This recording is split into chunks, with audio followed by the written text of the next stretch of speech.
on? Hello everyone, welcome to What's on DVD. I'm your host, Zoriana Kitt. Now our first DVD is Disney's Enchanted. A combination of live action and animation, it tells the story of a fairy tale princess who suddenly finds herself transported to Midtown Manhattan. To celebrate the release of the DVD, Disney held a day of charm school at an English countryside estate, the Luton Hoo. We sent our London correspondent James McCourt to check it out. He got a chance to talk to Enchanted's filmmakers as well. Thanks, Zoriana. Do you know what? I'm so stressed out over here in London. Busy, busy, busy. I'm actually here in the Duke of Edinburgh suite at the Luton Hoo Hotel Resort and Spa. And Disney chose this great location to put me through a charm school to celebrate the release of Enchanted on DVD and Blu-ray.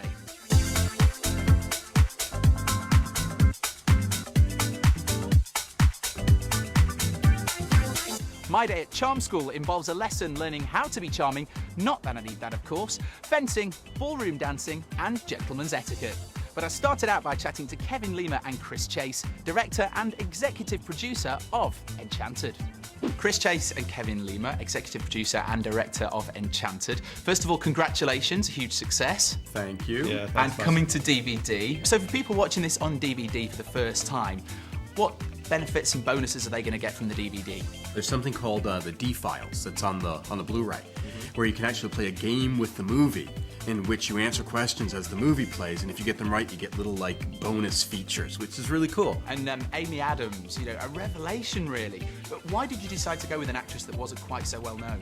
Well, I wanted the audience to believe in Giselle as a character first. I didn't want you to think about the actress that was playing the character. I wanted you to totally invest in her. So I went on a hunt for an actress that maybe you know a little bit, but can embody that whole princess sort of mythology. I've been wandering very far and long tonight, and I'm afraid nobody's been very nice to me. Yeah, well, welcome to New York. Thank you. Right. Okay, you sure you're all right? Oh, yes. You need me to call somebody for you? Well, I don't think they'd hear you from here. Because it harks back to the classic Disney kind of films that we all know from our childhood. There's something for everybody here, isn't there? Yeah, it allows you to be a kid again, you know? If you're an adult watching this, it allows you to go back to your childhood and totally embrace what these Disney movies are about. The shots there in Central Park must have been possibly a bit of a nightmare to film. I mean, it's almost like being here in central London, isn't it? It was hard. It was like 300 extras, 150 dancers. Moving around that park was like a little military operation. The crowds alone screaming for Patrick Dempsey the whole time. It was crazy. And obviously going back to traditional cell animation again for the first time in quite a few years for Disney. That was great for us because we both came from cell animation. I mean, it was one of the loves that sort of brought us on this journey. We worked on Tarzan together. And so this was kind of a chance for you to kind of bring something you love back. And there was no other way, I think, to do this movie. Presenting my one true love, my prince, my dream come true. I'm here at the Enchanted Charm School and I'm about to learn about etiquette. But, you know, because I'm English, I'm feeling quietly confident. Diana, are you all right? Now, James. Uh-huh.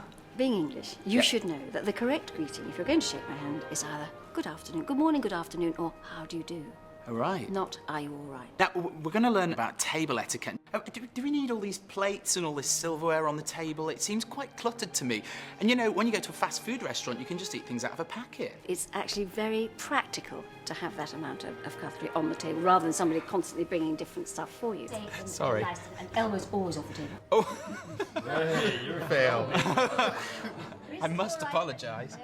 Now, you shouldn't be standing like this. I'm sorry, I do apologise. Correct me. Is it good table etiquette to fall off a chair during a meal? If it can be avoided, it is definitely best avoided. Runway pivot. Ooh. You're going to look straight ahead, one foot in front of the other, relaxing the shoulders, and a nice smile, and off you go.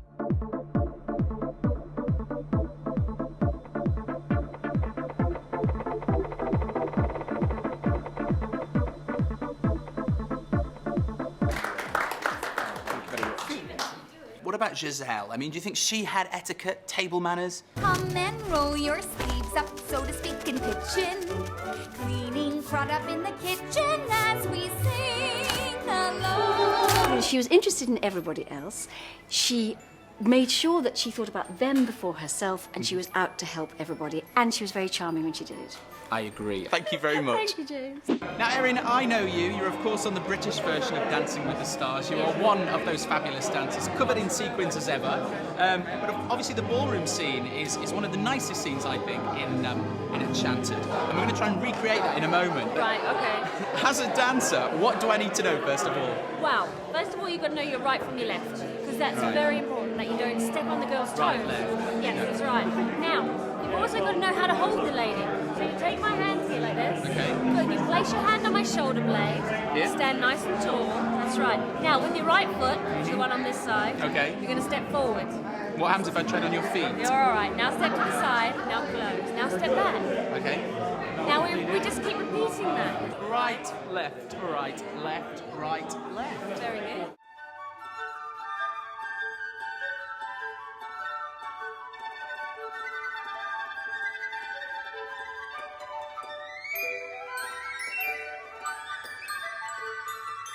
So, I mean, you know, could I make it onto Dancing with the Stars with talent like that? What do you think? Probably not in this century, but Right. maybe next time. I know what you're saying. You've been very polite, but I know what you're saying, Erin. I'll get practicing. Okay. Now, you might think I look ridiculous wearing this on my head, but this is in fact the next part of Charm School. I've got my helmet, I've got my sword, and I've got my opponent. So, let's go fencing. On guard!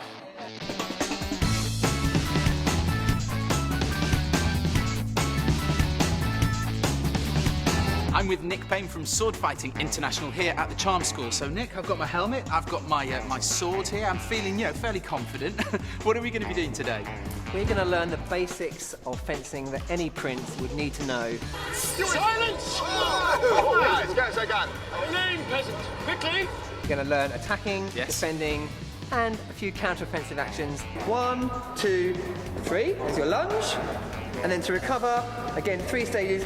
Bend your back leg, pivot on the heel, and then back on guard.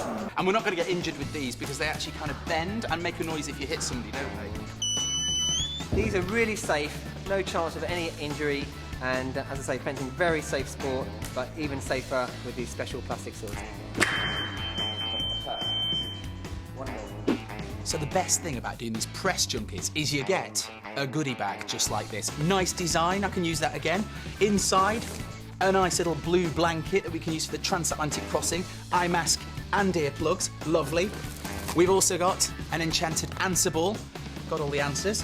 We've got a t-shirt in here, look at that. It's an extra large and I'm a medium, but never mind. And we've got a flash drive. Maybe I'll need that in Andalasia, who knows.